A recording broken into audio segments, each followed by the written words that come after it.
let's read the question. The question says that evaluate the following limit if exists, and given limit is limit x tends to 0, 1 minus cos 4x upon 1 minus cos 5x. इस question में limit x tends to 0, 1 minus cos 4x upon 1 minus cos 5x की value निकालनी है अगर ये exist करेगा तो। बहुत ही सिंपल सा क्वेश्चन है। पहले हम की कॉन्सेप्ट लिख लेते हैं। तो लिमिट में वेरिएबल जिस भी वैल्यू को टेंड करता है, अगर उस वैल्यू को उस फंक्शन में, जिस फंक्शन पे लिमिट अप्लाई हो रहा है, उस फंक्शन में पुट करने पे अगर कोई इनडिटरमिनेट फॉर्म आता है तो वैसे केस में हमारे पास बहुत सारे तरीके होते हैं लिमिट को इवेल्युएट करने के। उनमें से एक तरीका होता है बाय यूजिंग स्टैंडर्ड लिमिट्स। तो इस क्वेश्चन को भी हम by using standard limit he solve करने वाले हैं। तो 7 इनडिटरमिनेट फॉर्म्स कौन कौन से होते हैं पहले वो देखना पड़ेगा। 7 इनडिटरमिनेट फॉर्म्स होते हैं 0 upon 0, infinite upon infinite, infinite minus infinite, 0 into infinite, 1 to the power infinite, 0 to the power 0 and infinity to the power 0। दूसरा 1 minus cos 2 थीटा का फॉर्मूला होता है 2 sin स्क्वायर थीटा।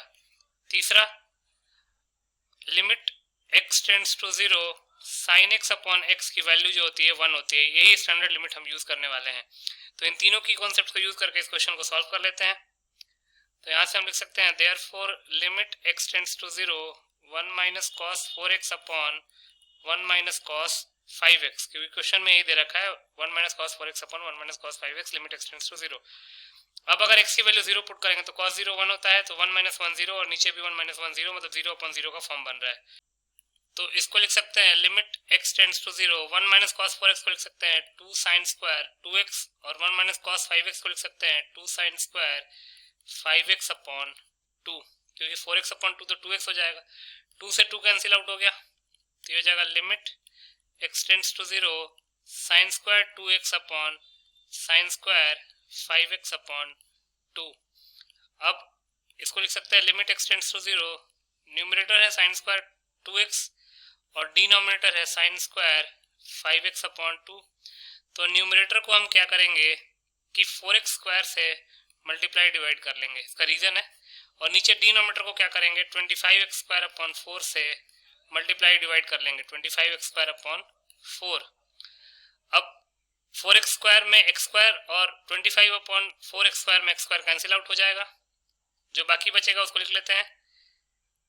ये हो जाएगा जो कांस्टेंट टर्म है वो कांस्टेंट टर्म क्या बाहर आएगा 16 अपॉन 25, 16 अपॉन 25, और दोनों लिमिट को अलग अलग कर देते हैं। Limit x tends to 0, sine square 2x upon 4x square, sine square 2x upon 4x square whole upon limit x tends to 0, denominator में है sine square 5x upon 2 upon 25x square upon 4, sine square 5x upon 2 upon 25x square upon 4। इसको लिख सकते हैं 16 upon 25, sign square 2x को sign 2x into sine 2x लिख लेंगे और 4x स्क्वायर को भी 2x इंटू 2x लिख लेंगे। तो हो जाएगा limit x tends to 0, sine 2x upon 2x into limit x tends to 0, sine 2x upon 2x whole upon limit x tends to 0, sine 5x upon 2 upon 5x upon 2 into limit x tends to 0, sine 5x upon 2 whole upon 5x upon 2। अब अगर x 0 को tend कर रहा है तो 2x भी 0 को tend करेगा, तो limit x tends to 0, sine 2x upon 2x 1 के इक्वल हो जाएगा। तो न्यूमरेटर में 1 इंटू 1 आएगा, डिनोमिनेटर में भी 1 इंटू 1 आएगा, तो यह जाएगा 16 अपॉन 25 इंटू 1, क्योंकि 1 अपॉन 1 तो 1 होता है। तो आंसर हमारा क्या आ गया 16 अपॉन 25, यही हमारा फाइनल आंसर हो जाएगा। तो यहाँ से हम लिख सकते हैं hence 16 upon 25 is the required answer. So 16 upon 25 will be your final answer. I hope you understood it well.